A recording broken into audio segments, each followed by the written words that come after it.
Good morning. It's Sunday, and here is my Sunday thought. Actually, I wrote something out a little bit, which I will read just to make sure I've made sense. And of course, immediately I can't talk. Can you believe that? Anyway, last night we in North America moved our clocks forward 1 hour. It gives us an extra 1 day of daylight. Therefore, today I wanted to talk briefly about time. Ever wondered why we are children and then a day can be forever? How summers go on and on. And if you're older like me, time goes by very fast. In fact, I often say if I'm having a bad day, oh, well, it won't matter because before I know it, it's the next day. Over the years, I have wondered about this, about how as a child the summers were long and now they seem to zoom by before I can, even get hardly used to being in Somerville. But there was an explanation I came up with. Now, without any scientific backup at all, I figured out it had to be with our metabolism.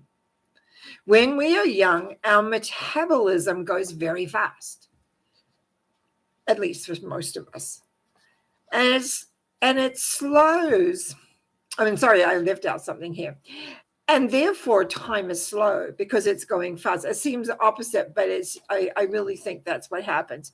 The older we get, our metabolism, at least for some of us, slows and time appears to speed up.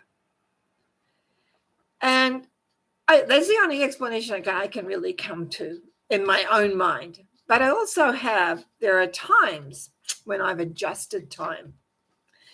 An example is, actually, I should tell you how this all came about time. And I have my paragraphs in an incorrect place. So I'm going to jump a bit here. Also, I once was in a small car accident. I was driving to get on a ferry to cross a river. And I was driving down this wharf quite fast, actually, a little too fast. And to ensure I would make the ferry that was parked there, and I know they're not on a timetable. When, if they come in, people that are there get on the ferry and then it leaves.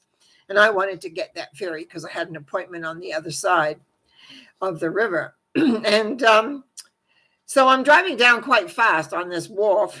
And then, of course, I've got to turn to go downward to get onto the actual ferry. And I put my brakes on and I slid. And I slid into the you might say the fence. It's a wooden fence around so you won't drive into the river. And I actually smashed up the little bit of the front of my car that I could still drive. But what I found was that when I was sliding, time slowed. Absolutely so. It's the only time I can remember having time slowing. I've had a few accidents in my life, but this one literally all slowed down as I watched the car kind of on an angle because I had already started to turn to go down into the ferry. And slowly, I couldn't believe how slow it was. Probably that quick, felt like that long. It was forever. Then bang, of course, I hit another and create a little bit of difference. But it got me thinking about time. So over the years, I began to experience that learned how to adjust time for myself. If I was running late for an appointment, I would just get very quiet within myself. And I would make a decision that I was going to be at the appropriate time.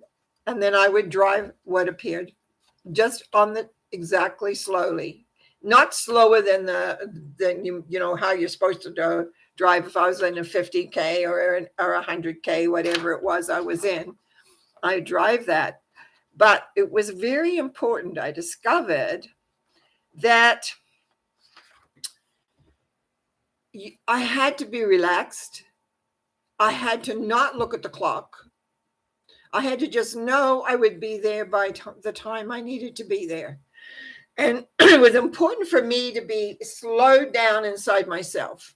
I couldn't, you know how often when you're running late, I don't know about you guys, but me, I get a little bit, I'm late. I might drive faster than I maybe need to or whatever. And there was a time when I had quite a lot of business appointments and things like that to make. And I learned this trick of being able to be there on time, even though for some reason I had left later than I should have. Didn't always work, because sometimes I'd get, I've got to look at the clock. How am I doing? Then jeepers, I messed it up. So how does that work? It's like slowing down the metabolism. There's that word again, slowing yourself down. Knowing, and this is where the deciding and the knowingness comes in, that I will be there. And miracle upon miracle, I have done that. I have made up, sometimes even 15 minutes. Now, how can I do that? I'm not driving fast. We know by the timeline that I would have basically been in, don't need that piece of paper anymore, that I would be needed in that area timeline. And I personally do not like being late. I do not like it when people who have appointments with me are late. I think it's respect. You respect the person that you're going to go visit. You respect that whole element of what's happening and going on. So I want you to think about time. I want you to think about, are you rushing? Are you fighting, what I call fighting time sometimes? Or are you comfortable in your own skin and allowing time just to evolve in the way that it evolves? It's an interesting concept. And I know in 6 months' time, when we put our clocks back, although there's always talk of leaving it like it is, because it's annoying. It upsets the time, your sleeping pattern. Sometimes can take several days to get back into that sleeping pattern, a decent one, because you're used to going to bed about a certain time and getting up at a certain time. Most of the world lives in schedules. I'm not. I'm semi-retired, so basically I can get up, go to bed when I want, and get up when I want. Most of the time, there's often other things. But time is such an interesting thing. Time. We don't know how long we have. I said, people, like I'm getting to the point now, I'm going, well, I know genetically how my family has been, what ages they depart often in this world if something unexpected appears in between time. So we're looking at time is all around us. I'm a clock person. I'm a person that has several clocks. I like to be able to look at the time. I watch time. I live my life by time. Appointments that I need to be, now these days of the Zoom, in front of my Zoom screen, or speaking here, doing my shows. It's like, and meeting friends, like we still have timetables. And anyway, time. Time. You have a good time today. You enjoy your time on this planet and this earth as fully as you possibly can. And it is coming into spring. So soon we will be celebrating longer days with more time to do things with. You have a great day and a great week. Thank you so much for listening. Bye.